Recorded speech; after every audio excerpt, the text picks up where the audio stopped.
नमस्कार, हमारी खास पेशकश वर्ल्ड वॉरियर में आपका स्वागत है। आज हम बात कर रहे हैं इजराइल गाजा युद्ध की।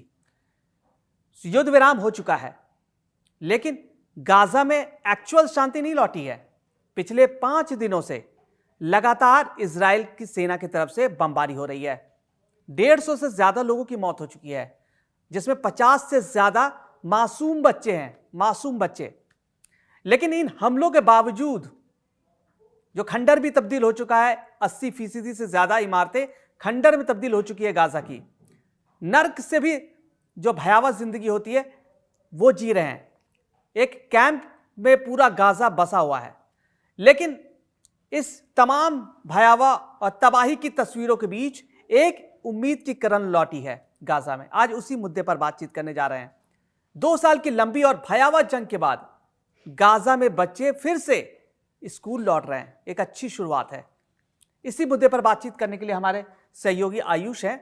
आयुष बताएंगे कि गाजा में तमाम तबाही हुई, बमबारी हो रही है, लगातार हो रही है, बड़ी बड़ी इमारतें जमींदोज हो चुकी हैं, लेकिन एक उम्मीद की किरण लौटी है। मासूम बच्चे वापस स्कूल की तरफ लौट रहे हैं। क्या कहना चाहेंगे इस पर आप?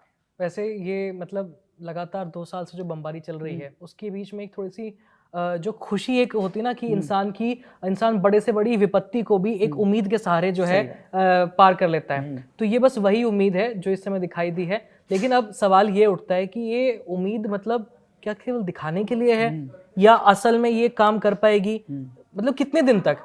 क्योंकि लगातार जो ट्रम्प का पीस प्लान था उसके बाद भी इजराइल के लगातार हमले जारी हैं। इजरायली सेना ये कह रही है कि गाजा की तरफ से हमास जो है लगातार इस जो पीस प्लान है इसका उल्लंघन कर रहा है और हमारे सैनिकों पर हमला कर रहा है, जिसमें से एक इजरायली सैनिक की मौत की खबर आई थी, जिसके बाद इजराइल ने इतना भयानक स्ट्राइक किया कि उसमें 104 लोगों की मौत हो गई। तो उसके बाद जो है राफा में अलग वो किया, खान यूनिस में अलग किया, मतलब 3-4 अलग अलग जगह कैंप्स पर जो है स्ट्राइक किया। कहीं 4 लोग मर रहे हैं, कहीं 5 मर रहे हैं, और अक्सर मरने वालों में बच्चे और महिलाएं होते हैं, मतलब जिनका कोई दोष नहीं है, लेकिन वो इसकी भेंट चढ़ रहे हैं। लेकिन अब जो ये स्कूल जाने वाला है, अब ये सच में एक मतलब उम्मीद की किरण तो है कि शायद वहां पे चीजें नॉर्मल होने लगे। इसीलिए मैंने आज गाजा का मुद्दा चुना, क्योंकि बच्चों पे हम लगातार बात कर रहे हैं, हम रिपोर्टिंग कर रहे हैं कि मासूम बच्चे मारे जा रहे हैं और बहुत बड़ी तादाद में मासूम बच्चे मारे गए हैं गाजा में। तो सवाल यही है कि स्कूल खुलने से पढ़ाई शुरू हो जाएगी क्या? वहां किताबें जल चुकी हैं, क्लासरूम मलबे में बदल चुके हैं, और सबसे बड़ा सच ये है कि बच्चों का जो मनोबल है और उनका जो बचपना है, बचपन जो है, दोनों खंडर में छूट गया है। आज इसी पर बहस हमारी जारी है कि इसी पर हमारी बहस है कि क्या युद्ध के बाद शिक्षा संभव है? क्या गाजा के बच्चे आप भी भविष्य लिख सकते हैं क्या? देखिए, जिस तरह की जो परिस्थिति है, मतलब एक तरफ से आप ये कह दें कि सब चीजें नॉर्मल हो जाएंगी, नॉर्मल तो नहीं होगी।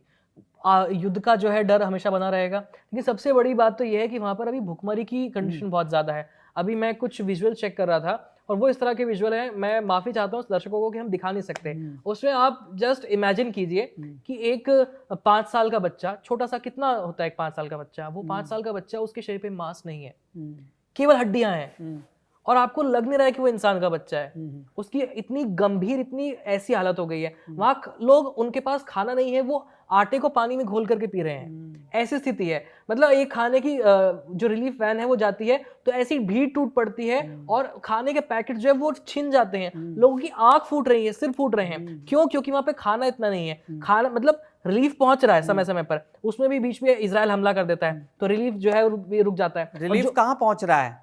600 ट्रकें आनी होती है, नाकेबंदी तो कर रखी है सारी, 120 ट्रक ही पहुंच पा रही है। 120 ट्रक पहुंच पा रहे हैं। इजिप्ट की तरफ से, जॉर्डन की तरफ से जो थोड़ी बहुत राहत सामग्री आ भी रही है, उस पर भी हमला होने का खतरा है। इसके अलावा जब जैसे ही वो गाड़ियां पहुंचती हैं, वहां पे लोग इतने ज्यादा है और भुखमरी इतनी ज्यादा है कि लूट मार मच जाती है। और आप मतलब उन लोगों को इसके दोषी भी नहीं ठहरा सकते, क्योंकि जिस सिचुएशन में वो हैं उनको नहीं पता है कि क्या अगले दिन चीजें नॉर्मल रहेंगी या फिर से खराब हो जाएंगी। उनको नहीं पता है कि अगला मौत कब उनके दरवाजे पर आके खड़ी हो जाए, कब इजराइल एक बम मार दे और उनका परिवार जो है, जो रहा सा परिवार है, जो मतलब एकदम दयनीय स्थिति में है, वो भी खत्म हो जाएगा। बेसिक एमिनिटीज नहीं मिल रही है लोगों को। बेसिक एमिनिटी मतलब बहुत दूर की बात है, खाना ही नहीं मिल पा रहा है। पानी, साफ पानी जो एक बुनियादी जरूरत है इंसान की पीने की, वो नहीं है लोगों के पास। युद्ध सिर्फ दीवारें नहीं तोड़ता, वो दिमाग भी तोड़ डालता है। गाजा के बच्चों ने लगातार विस्फोटों की आवाजें सुनी हैं, उन्हें अपने माता पिता को खोया है, उन्होंने दोस्तों को मरते हुए देखा है उन्होंने। ऐसे में जब स्कूल में बैठते हैं तो उनके सामने ब्लैक बोर्ड नहीं, बारूद की यादें होती हैं। इन बच्चों को पहले किताब नहीं, काउंसलिंग चाहिए, पहले डर से मुक्ति चाहिए, तभी शिक्षा लौटेगी। ऐसा लोग कह रहे हैं कि जब उनके दिमाग में बारूद बैठा हुआ है, डर बैठा हुआ है, उनको काउंसलिंग चाहिए। बहुत आसान नहीं रहता कि कल पिछले 2 साल से आपसे बम, बारूद, हमला, मौत, खून खराबा, अस्पताल यही देखते आ रहे हो और अचानक आपने स्कूल खोला है। चलो अच्छी बात है, बच्चों का बचपन लौटेगा, बच्चे एक नॉर्मल जीवन जीने के लिए कोशिश करेंगे आप, लेकिन हमले तो रोको। लेकिन गाजा पर हमले तो रोको। इसकी क्या गारंटी कि इजराइल जो है वो जहाँ पे क्लासरूम चल रहा होगा वहां बम ना फेंक दे। हाँ, ये हो चुके हैं, कई हमले हो चुके हैं। इजराइल अक्सर ये दावा करता है कि ऊपर स्कूल चल रहा है या ऊपर अस्पताल चल रहा है और बेसमेंट में जो है हमास का नेटवर्क है, और जब उनको हमास के नेटवर्क को टारगेट करना होगा तो जाहिर सी बात है वो ऊपर बम गिराएंगे, उसमें निर्दोष लोग मारे जाएंगे। तो इसकी क्या गारंटी है कि हमास के आड़ में इजराइल इन लोगों को टारगेट नहीं करेगा? बिल्कुल टारगेट करेगा। जब युद्ध विराम के बाद UNRWA ने कहा है, जो संयुक्त राष्ट्र की एजेंसी है, कि 25,000 बच्चे अस्थायी शिक्षण संस्थानों में लौटे हैं। संयुक्त राष्ट्र ने अपनी एजेंसी है जो बच्चों को शिक्षा देती है ऐसे जहां पे स्कूल पूरे ध्वस्त हो चुके हैं गाजा में। तो क्या ये वाकई उम्मीद की शुरुआत है? ये सिर्फ दिखावे की कोशिश है, इसी पर बातचीत हम लोग कर रहे हैं। इसे दिखावा कहना सही नहीं होगा। कई लोग ये भी कह रहे हैं कि इसको दिखावा कहना सही नहीं होगा, ये शुरुआत है, लेकिन बहुत ही सीमित है।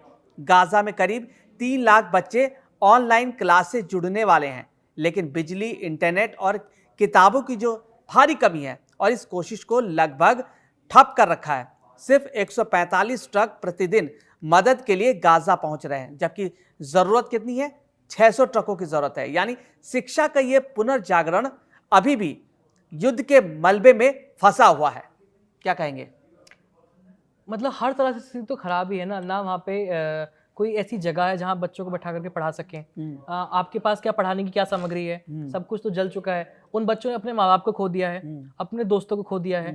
उनके मन में पहले से ही डर और दहशत है कि वो इस डर के साए में क्या ही पढ़ पाएंगे। तो सबसे बड़ा सवाल है कि ऐसे बच्चों को पहले तो नॉर्मल जिंदगी जीना सिखाना एक बहुत बड़ी चुनौती है कि आप डरिए मत, आप भरोसा रखिए कि आगे चीज़ें सही होगी। लेकिन हम ये बात कह सकते हैं ना, हम यहाँ सेफ जोन में बैठे हैं। आप उनसे पूछिए जो युद्ध के बीच में हैं, जिनके चारों तरफ मलबे का ढेर है, जहाँ चीख पुकार हर दिन आए दिन मचती रहती है। कब मासूम बच्चे जो अस्पताल में एडमिट थे उन पर बम गिरा दिया गया।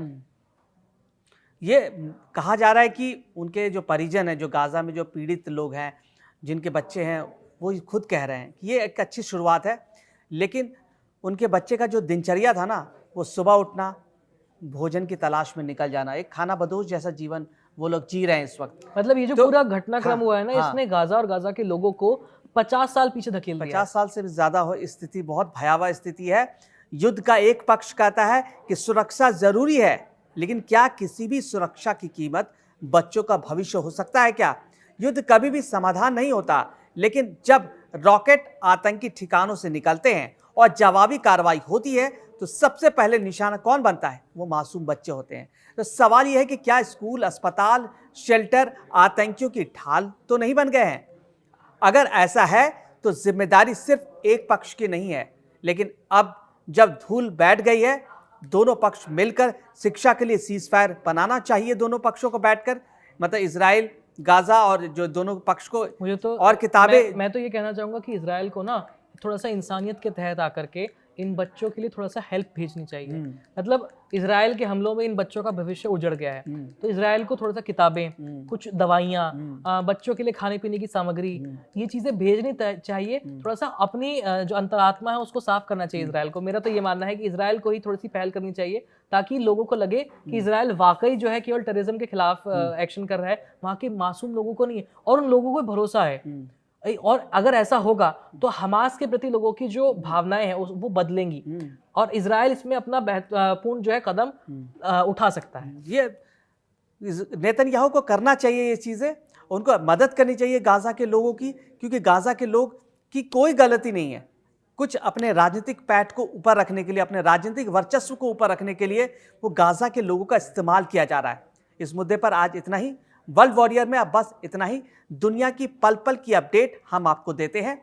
रूस यूक्रेन युद्ध, अफगान पाकिस्तान विवाद हो, ईरान परमाणु विवाद हो, गाजा हो या हूती हिजबुल्लाह, युद्ध के हर मोर्चे, हर रणभूमि की डिटेल एनालिसिस करते हैं, सिर्फ आपको अपडेट रखने के लिए। अब यहां से आपका काम शुरू हो जाता है। कड़क को मजबूत स्तंभ बनाने के लिए लाइक करें, सब्सक्राइब करें। वर्ल्ड वॉरियर समेत कड़क के तमाम वीडियोस को आप शेयर करें, यह आपकी जिम्मेदारी भी है। आपका कड़क मजबूत हो, हमें और बल मिल सके। मैं आकाश कुमार और हमारे सहयोगी आयुष को विदा लेते हैं। कल फिर मिलेंगे दुनिया की नई और विस्फोटक खबर और डिटेल एनालिसिस के साथ। स्वस्थ रहिए और बहुत बहुत खुश रहिए। धन्यवाद।